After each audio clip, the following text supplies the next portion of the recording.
Waking up to the most unearthly noise, I sat straight up in bed. I reached out for Wayne, but he was already gone. As quietly as I could, I got out of bed and looked through the shade cloth, the only thing that separated us from the carnage. It would seem that the clan of hyenas had stolen the lion's dinner. The scene was unfolding before our eyes. I was frozen in awe. The cackling was deafening, the smell pungent, a mix between fresh blood and the hyena's adrenaline.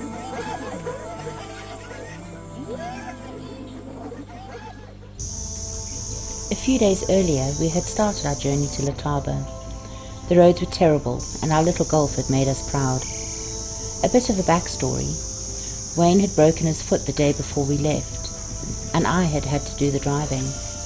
This was our introduction into a job we took there a few years ago, a job that was close to our heart. We gained an experience of a lifetime. These two were already at the waterhole and were enjoying the cool water. They were not bothered by our presence and continued on with their routine. It was beautiful to just sit quietly and become part of their life. It was a tranquil scene, and the sounds filled my senses.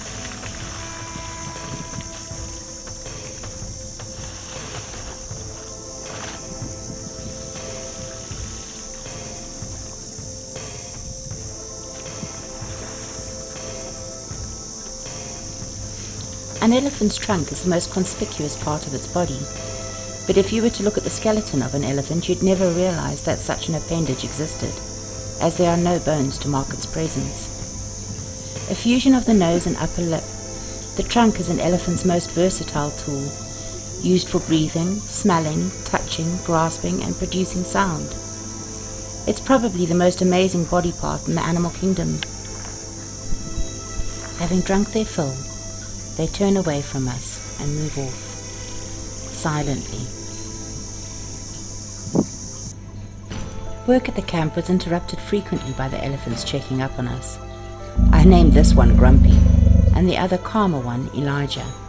I had a pretty close encounter with Grumpy, who I briefly thought was Elijah, outside of my cooking shack. I shot outside to take a photo for my mum.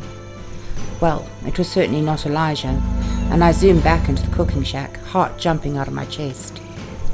We were isolated, living in tents, an incomplete camp that we were trying to build up. No water, no power. The only power that was present was that found in the great grey bulk of the elephants, of which there were many. I heard Wayne grumbling at me the one day, saying I was blocking his light, whilst he was trying to set up a small solar power system. He then guffawed. It was actually Elijah who had put his one eye up against the small toilet window to check on Wayne's workmanship. Elijah had a calmness about him, and he would spend hours in camp with us, just standing quietly, watching as we worked. With the little we had, we tried our best to make the camp homely. We used our furniture to prepare the camp for any visitors. We polished the rough cement, sanded and varnished furniture until it shone. We laid out pretty linen, filled vases with dried flowers, and cleaned each tent thoroughly. The toilets were the absolute worst.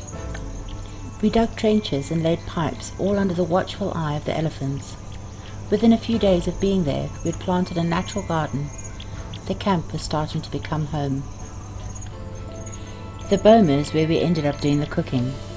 Between the fire and a red paraffin primer stove, I taught myself many recipes, from bread to freshly baked apple crumble. To this day, I abhor the taste of coffee cooked on a fire. Wayne, with his broken ankle, and against all the doctor's orders, climbed the mountain behind the camp to get a lay of the land. This ended with the rangers having tracked him for miles, only to find him back at the camp. He was severely reprimanded, as there had been a lot of poaching in the area. They had a good laugh when they realized the unusual track was caused by the cast on his foot. The view was breathtaking. This is the blistering lowveld, consisting of mainly mapani trees.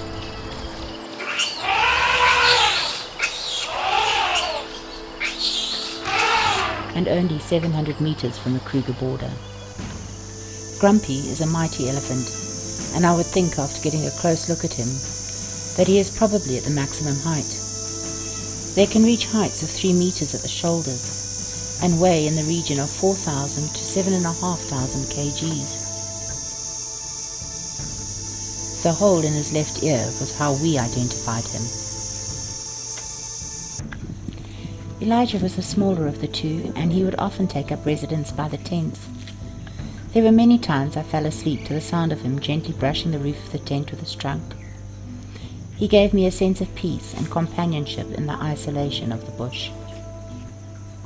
His silence fascinated me. How could such a large creature move without even breaking a dry twig?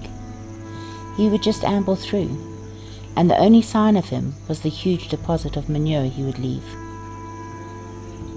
Elephants take a long time to grow physically and emotionally. They reach the majority of their size by age 15, but often continue to grow in size and weight until they're about 20 years old. Males might fill out for a bit longer, but by age 25, both males and females are at their full size and strength.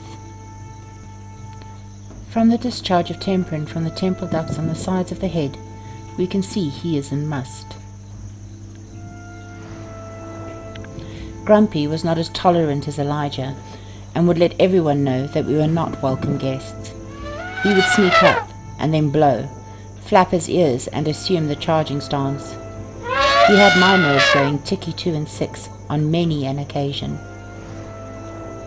You could always tell when Grumpy was about, as the incessant chatter of the two locals would stop abruptly, followed by the quick patter of flip-flop clad feet as they would make a run for the only solid building in the camp.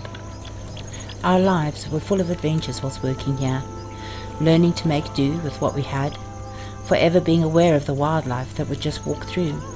The lions, leopards, hyenas and buffalo were no strangers in the camp, and the danger was very real, knowing that all we had was a sheet of canvas separating us from their domain. As the sun set, we would move to the boma and listen as the lions would roar, letting us know that they owned the night. Let us know your adventures in the comments. Over and out, the Bush Wanderers. If you like our stories, please leave us a comment, subscribe and ring that bell if you'd like to be kept updated.